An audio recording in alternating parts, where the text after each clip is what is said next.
Any of you fucking pricks move, and I'll execute every motherfucking last one of you. Yeah. Oh, that's wrong. That was funny at when I was at school. That it was just like, you just need to know that everything Tarantino's done is perfect.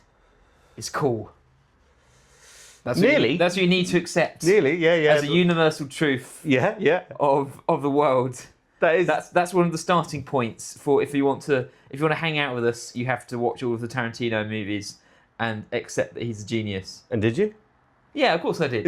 I mean, it's not hard thing to accept, but yeah, exactly. Yeah. What's your beef with that? Well, then you see him do an Australian accent in Django Unchained, and you're like, I'm not so sure this guy has all the answers and things. Oh, yeah, but he's allowed. Yeah. So if anyone's allowed to do a shitty cameo in his own movie. Yeah. It's got to be Tarantino. Yeah, no? I guess. Yeah. Surely, yeah. Django Unchained is a masterpiece. Yeah, except for the bit with Tarantino in it. Doesn't matter. He made it. Do you know what I mean? Made it. Yeah. It's like us starring in our own comedy shows. Yeah, exactly. Yeah. All right, Carl's Flat, episode 10. Here we go.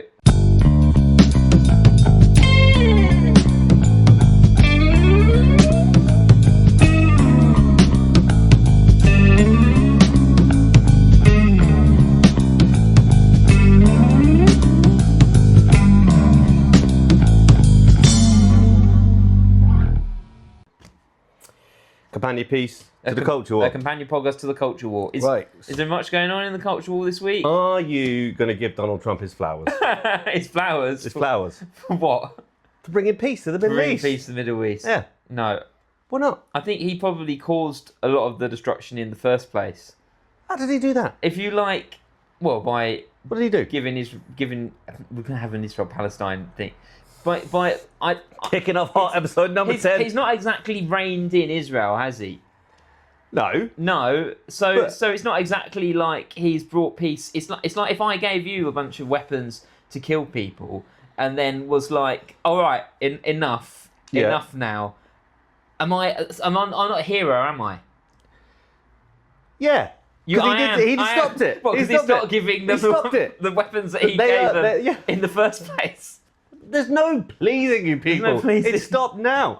That's the point. The point is not to be like, oh, you didn't stop it when I wanted you to stop it. Yeah, you shouldn't have. It's a complicated issue, Nick. Yeah, it is a complicated issue. It's a complicated issue. That doesn't mean. And today is a day for celebration. Yeah, right? I'm happy. It's over. Yeah, okay, that's good. All right, yeah. So here we go. That's the first thing in the culture war. Yeah. We can have Israel Palestine. It's good. Yeah. Yeah. It's a good day for the moment. For the moment. It's a good moment. Can't we have a good moment? It's a good moment. It's a good moment. Yeah, it's a good moment. Yeah. You know what I mean? Yeah. I feel it all around. I feel all you outspoken lefties, you're going, yeah, okay, it's over. It's over. It's not over how I wanted it to be over, though. Because we want justice. And a long-term solution to the underlying problems. That's fine. You like girlfriends, you know. You girlfriends. You like girlfriends. You know what I mean? It's never enough. Never enough. All right. That's our podcast. That's our hot take on. Good. Yeah. You're coming in hot today, Carl. Sorry. You're wearing a beanie. Yeah, he's been. I walked in and I'm like, what's that on the radio? And it's like, oh, it's Donald Trump's speech. Magnificent speech. He's a great guy. We had great chemistry. Well worded. Articulate. He's just ripping. Getting every clear point. He's just doing improv. Fantastic improv. Yeah. You know, that's what we want. Guy really knows how to spin a yarn. He is. Everyone's just like, yes. No, I was. So I listened to the Netanyahu speech earlier as well. His voice changes all the time. That's another. I said before that he sounds like an Italian American. Yeah. This time he sounded like American again, but like a wrestler Hill. Do you think he's like those like people who went to private school who put on a working class accent to fit in? Yeah. Do you think that's what Netanyahu's doing? Maybe if I talk like this, people will respect me a little bit more, because I got a funny name. I'm walking over here. Hey, Benny Yahoo. All right, we got to give it up to Trump, my buddy. Trump's like, fucking yeah. Oh, don't you think the evil's kind of funny? The evil? Yeah, the evil of the world at the moment is so like out there. I'm tired. I know it's tiring, Nick. I know, but you got to look. You gotta look at the funny. You gotta Tim Dillon it. Yeah, gotta- Elon Musk appearing on a big screen in front of loads of far right flag wavers is funny because it's funny. ridiculous. It's just like, wow. Oh yeah, why is that? Yeah, I wouldn't have. This is like a scene from V for Vendetta. Yeah, You know. Yeah, when the fascist government is in charge. Mm. Yeah, You got to look at the funny side. yeah. And then today everyone just kept like bigging up Trump. They They just kept bigging up great. Trump. It was honestly, it was like, you know how like we really kissed his ass recently when he came over and pulled up the second state visit. Oh, I was like me and you. No, the UK. Yeah. We Like it made that seem quite tame. Yeah. He's gonna get the Nobel Peace Prize. He's gonna get the Nobel Peace Prize, and it's gonna be funny. I deserve this. Thank you. It was about time. Should have got this years ago, but okay. Okay. Hillary never got the Nobel Peace No. Prize. That's it. We're doing the worst kind of comedy Donald Trump impressions. I hate it when people do Donald Trump impressions at the open mic. Too many people doing it. There's not really many who can do it. What's No. yours? Give me your best Trump. It's bad. Yeah, that's all right. Crooked Hillary grabs people by the... No, I just grab people by the pussy. Yeah, that is bad. Yeah, it's terrible. I can't do it. I don't try to do it. Nick's gay. Yeah. That's not the most. Yeah, the only person who can do it, he's allowed to do it, is Shane Gillis. Yeah, he's good with it. Yeah, he's very good. Yeah, with he's funny. Yeah. Yeah. Anyway, no, I'm just. You're gay. Your whole country's gay.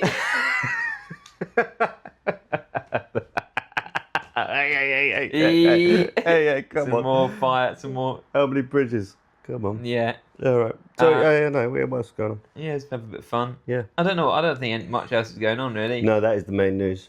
We got that. I was listening to some interesting, nuanced content from Andrew Marr the other day. Oh yeah. Yeah, What was he talking about? I was talking about the another fun thing, the immigration stuff, but Alright. like how the kind of the Labour pitch is, if we don't do this stuff, then reform is going to come in and it's going to be worse, and it's that kind of like because they're talking about reforming the. Did you need Andrew Marr to tell you that? That's quite obvious, isn't it? Yeah, but I think it was specifically regarding that they're reforming the Human Rights Act. Human Rights Charter. Yeah, they're amending it around like the refugee and freedom from torture. Right. That's likely to be the next big fight. Because that's the reason why technically there's no such thing as a legal immigrant. If you declare asylum, then you're not an illegal immigrant. That's why you can't remove someone. That is my very, very vague understanding of it. Is that not No, right? it's not about. I mean, everyone should. The right to asylum, I don't think is not a uncontroversial thing. But I think what this again, this is. Well, for my very layman's understanding is that we can't do anything about the situation because of the human rights. We can Charter. do things about the situation. Right. We can't be we have individuals have rights in this country. Yeah. And we can't do whatever the hell we want because of that. And basically, but yeah, reforming the Human Rights Act will make it easier to reject it. It's a right to a family. So if you live here, you can also claim for your family to come here as well. Yeah. And basically, there's been seen a discrepancy where it's being what they argue is it's easier for someone's family to come here than for like a native born person to have someone come over and marry them basically. Yeah. So that's seen as but As anyway, an unfairness. just watch Andrew Marr around the debate. It's an interesting discussion of it. Is that what we're doing on our podcast? We're just telling people to watch Andrew Yeah, just Marr. watch Andrew Is that Marr. what it's come to? Watch Andrew So people Marr. come for our hot takes, and you're saying to go to some middle of the road fucking Andrew Marr. My hot take is watch Andrew Marr Andrew Marr. rather than watch me regurgitate Andrew Marr badly. This is terrible. Terrible. This is terrible. Terrible This is content. terrible fucking content. Terrible That's a fucking hell, Nick. Jesus Christ. Dump You're take. supposed to be the guy who knows, man. The dump take is. I get it. It's hard. It's hard because you watch something, right, and then you sort of vaguely agree because it sounds right to you, and then you remember certain bits of it, and you go, "Yeah, that's my opinion." I wasn't And saying it was my opinion. I was just saying it was interesting, but then I can't remember it all. So you were vaguely interested at the time. Yeah, he said this, and they also said another thing. And I'm fucking it up.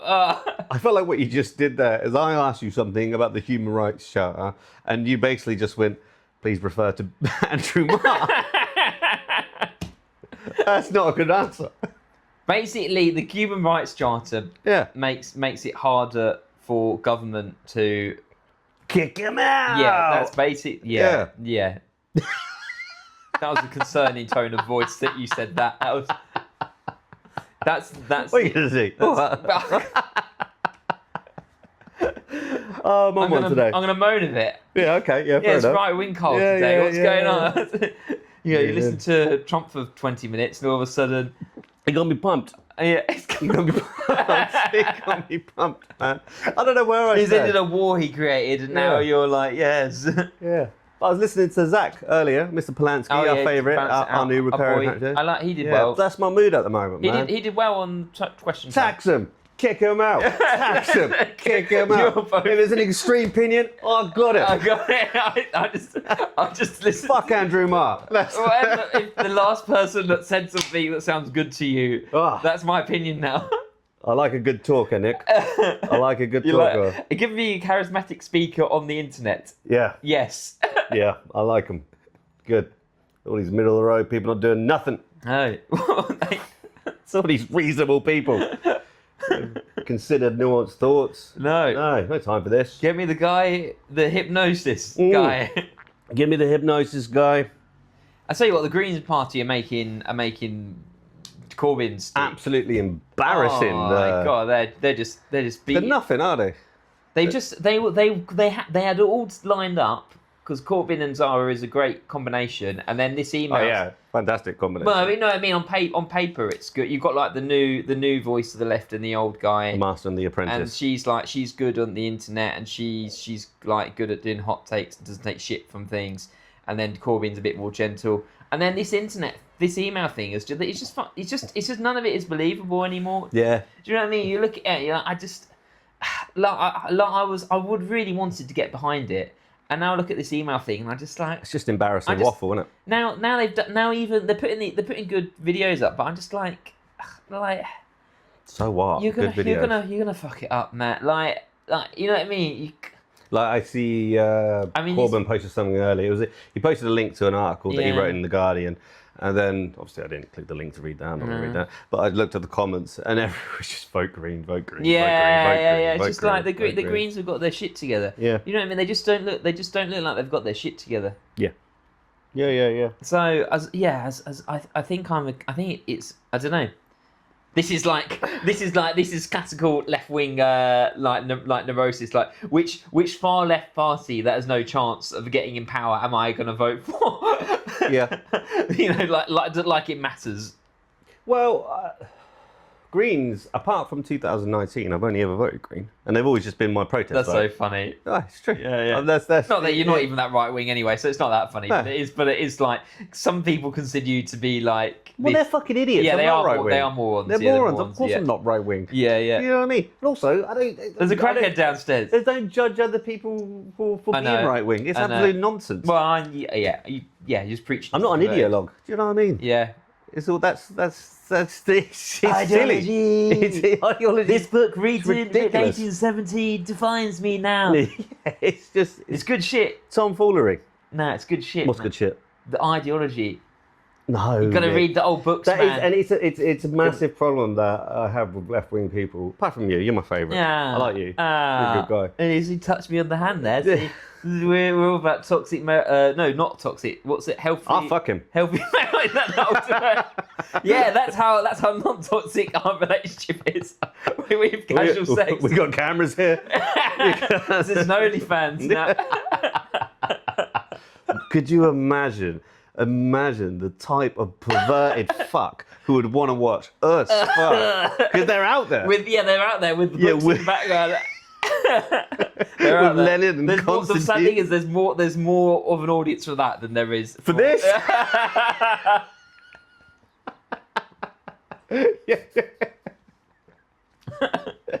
Oh, that's bleakly true. In this episode of Carl's Black, Nick calls Carl Daddy. Oh, we got the title sorted. Oh, I forgot my train of thought there. So funny. Doesn't matter. You were going on about how no one should read books because it, I it wasn't makes, going it on makes you about a better person. No. I was going on about how I think one of the problems with the left is how uncompromising they are on other people not being left wing. Yeah, I agree. And it becomes this like, it almost feels sometimes like a fashion statement where it's like, do you guys actually want to win? Yeah, it is particularly like, the far left. It is like that. And it's too much. Having your politics so close to your identity, I think, is ultimately counterproductive. Yeah, I do. I mean, my politics are quite close to my identity. Yeah. But I would agree that there is this kind of fashion contest on the left where you're like you're competing for whoever has the most extreme position. Yeah. Because the one with the most extreme unworkable position is like the coolest person in the room, and then everyone is like, there was a joke at a trade union meeting. Oh, we're going to play my marks is bigger than your marks. Yeah. Which is is Mark's measuring contest. Yeah. But so that is true. I agree with that. But the thing is that people are like, Ash Sarkar is talking about that now. You know what I mean? Mm-hmm. Like it's not something that isn't being aware of. And I do think reading political philosophy is a good exercise, not because it makes you better than anyone else, but it helps. These guys have written these ideas, like John Stuart Mill, Edmund Burke, have thought about these things and written it in a much better way than a lot of us have. And it's a good way of learning how you think and feel about things. So I think it is, and I think it's good for understanding other people's arguments as well. Yeah. If you consume it that way and also read a variety. Yeah. Because then if you're not reading a variety, then you are just indoctrinating yourself. Yeah, 100%. Yeah. You shouldn't do that. You should read around. Yeah. Well, we agree there. Yeah, but you shouldn't. But I think it is worth doing. I still think it's worth doing. I think understanding. Nick's top 5 left-wing literature books. My Go. top 5. Number 5. Well, my favourite essay is. Go backwards. It's more fun. Let me just reel off some essays. Oscar Wilde's The Soul of Man Under Socialism is Oscar Wilde writing an anarchist essay. Very good. Got a great line about democracy. It's just bludgeoning by the people, bludgeoning of the people, and bludgeoning for the people. Very fun. Nice. George Orwell's written loads of great stuff. His essays are really good. Never heard of him. George Orwell, like he's got a good essay, "The Soul of Man Under Socialism." Again, that's Oscar Wilde. He written "The Lion and the Unicorn," which is again a socialist essay. But I think "Down and Out in Paris and London" is the best, and he's got a really good. I haven't read that one. I've always wanted to read that one. That's my favourite one. He's got a really good bit about how he's just writing about the pot chef and like why he thinks the pot chef is exploited, and it's just a little paragraph at the end of his bit about Paris, and I really like it. Read John Stuart Mill. The idea that I can't remember what essay it is, but the idea that to silence a voice is to rob, to silence an opinion is to rob the world of something, and by expressing our opinions freely, we can get closer to the truth. Because if you express an opinion and then someone contradicts you, then you are wrong, and then you're wrong. Whereas if you say it, it helps us get there. So that's a freedom of speech argument. Yeah. When like the government was literally censoring it, but interestingly, if you read the book about what was the book about the Comedy Store? There's a really good book about the Comedy Store during like how it the had comedian strike. How it no sorry ignore me. The Comedy Cellar. That's another one of my. There's a really good book about the Comedy Cellar. And then managing like having Louis C.K. on during when he was like dropping in doing it when he came back. Yeah, and not to say that I have agreed the way with that decision, but it's interesting reading that book because it's actually informed that the guys who run the Comedy Cellar are like really informed by like John Stuart Mill. Yeah. Like they literally quote him. The guy who runs the Comedy Cellar literally What's quotes his name? It's really annoying me that I'm drawing on his name, because I do know that guy. Yeah. And yeah. actually, it's interesting, that book in general, because you hear how stand-up comedy comes from this tradition of like it comes a lot from the Jewish tradition and the Jewish tradition of open debate, and that's kind of and the Comedy Cellar is kind of seen as this like market of ideas, and so because if it's my understanding is that I can't remember the guy's name now, but his dad owned the building before, and the building was like big on the folk scene before it became the Comedy Cellar. Yeah. Right, and the folk scene was obviously the sharing of ideas and whatnot. And he wanted to keep that spirit. But then there's a Jewish tradition as well in that as well. Of in these cafes where people would like share ideas and stuff like that, and he would literally, like, the owner of the Comedy Cellar would literally give out like he was like massive pro-Israel guy, but he booked people who disagreed with it. I mean, he booked anti-Semites. That's how how committed he was to this freedom of speech idea. But he would give out, like, he'd be like, I'm going to give you this book about Israel, read it, and then we'll discuss it in 2 weeks' time. Yeah, I think it was. I don't know what interview. It might have been the Trigonometry interview. Yeah, I think it was. Was that week? There was some. Is it the West Side Comedy Club? There was some other comedy club in New York who were like, "We are banning anti-Semites," and he went, "If I ban anti-Semites, I've got that. That's half my bills gone." And he was like, "Look, you think Patrice O'Neill was nice to me?" No, he wasn't. He was horrible to him. Yeah. Historically, It's so interesting. So yeah, John Stuart Mill, really good. Edmund Burke is great for. I've just named men, but I've got a classical education, so that's how it goes. Edmund Burke. You piece. I know. Shit. Good. One Nation conservatism.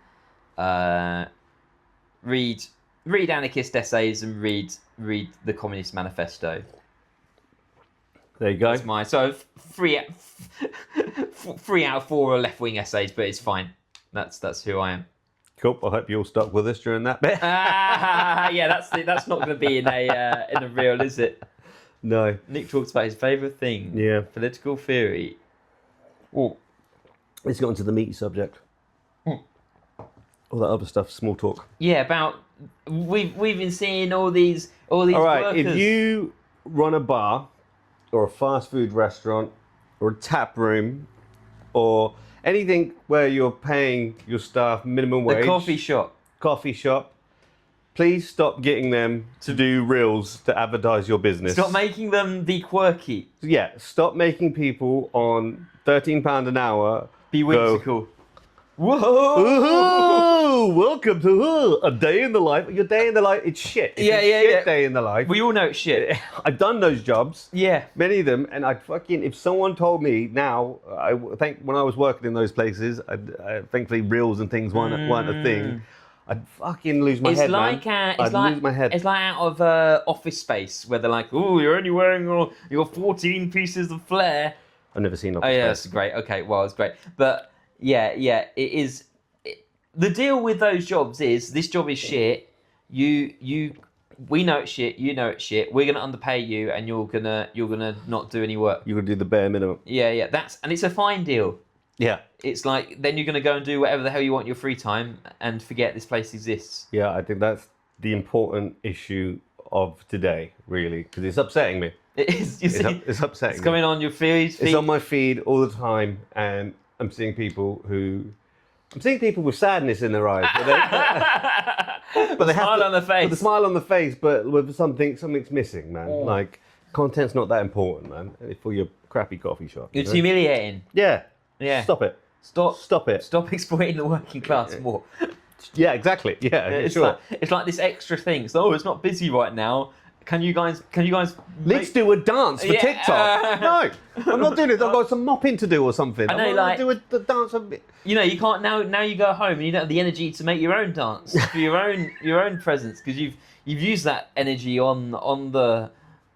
Like, surely one of the benefits of actually having a job like that is that you don't have to give much to it. No, you don't have to give your soul. You don't have to give your soul. The higher you go up the working ladder, the more of your soul.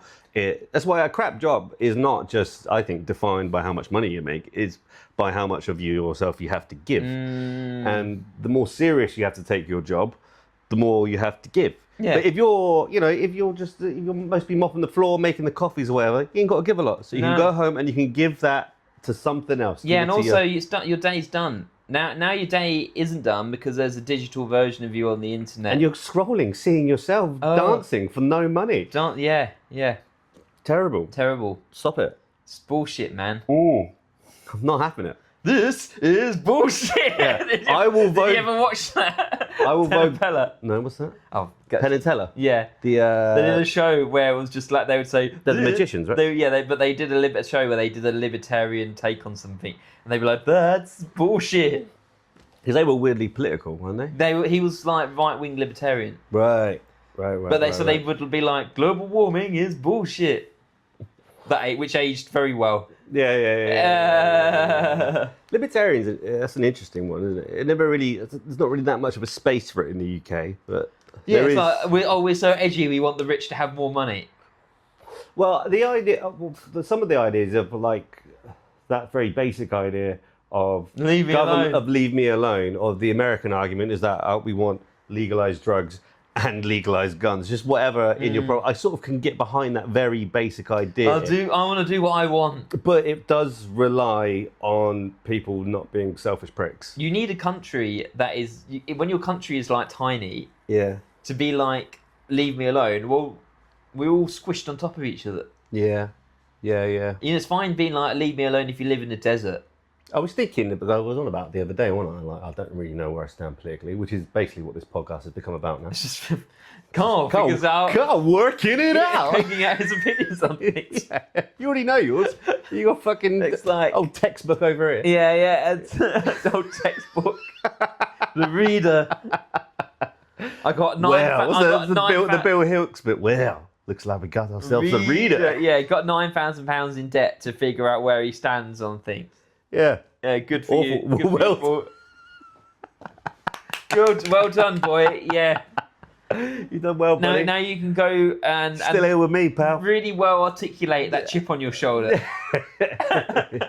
No, I think I'm economically left wing. Yeah. Socially kind of libertarian. I do sort of believe what happens in your house, get the hell out of it. Like, I'd like government shouldn't have any business of what's going on privately. I believe that, and the social, culturally. And on top of that, the right bit, I guess, would be the anti-identity politics. Yeah. Who do I vote for? Just vote left wing. Well, I'm not going to vote Reform. Just vote Green. Just vote for the Green. I'm not going to vote Reform. We'll sort it out. I don't know if Zach's going to sort it out, man. I don't know if he is. I like him. He's got chutzpah. He's got balls. Yeah, he has got balls. You have balls. He's got balls. Yeah. He does believe women have balls as well, but that's a Carl take, not a Nick Martin. It's not a Carl take. That's a Zach take. Yeah. I'm just saying that's what he believes. We don't want to. Yeah. Anyway. All right. I don't want to wade into that. We're not playing jazz over that. No, we're not. That was good. That was good, Nick. That was what people come here for. Yeah, exactly. Is there any comedy stories from this week? I had a really good set in Fleet on Friday, but I don't have a story about it. It was just nice. No, I just went and had a good job. You ever been to Fleet? No. Where's Fleet? 4 stops away from Basingstoke, so not that far. Oh, wow. That's not far. Who runs Comedy Night in Fleet? Andy Stedman. Yeah. Your benefactor. Yeah, no, it's nice. It's good. This is the podcast where two guys talk about working for David Ward and Andy Stedman. So, on that basis, shout to Andy Stedman and shout out to David Ward. All love. But also on that basis, don't take anything we say seriously. I got paid £25 by David Ward the other day. Yeah, fucking listen to me. It would have covered the train fare if I didn't get a kebab. I'm actually £7 down now. Good job I have my day job.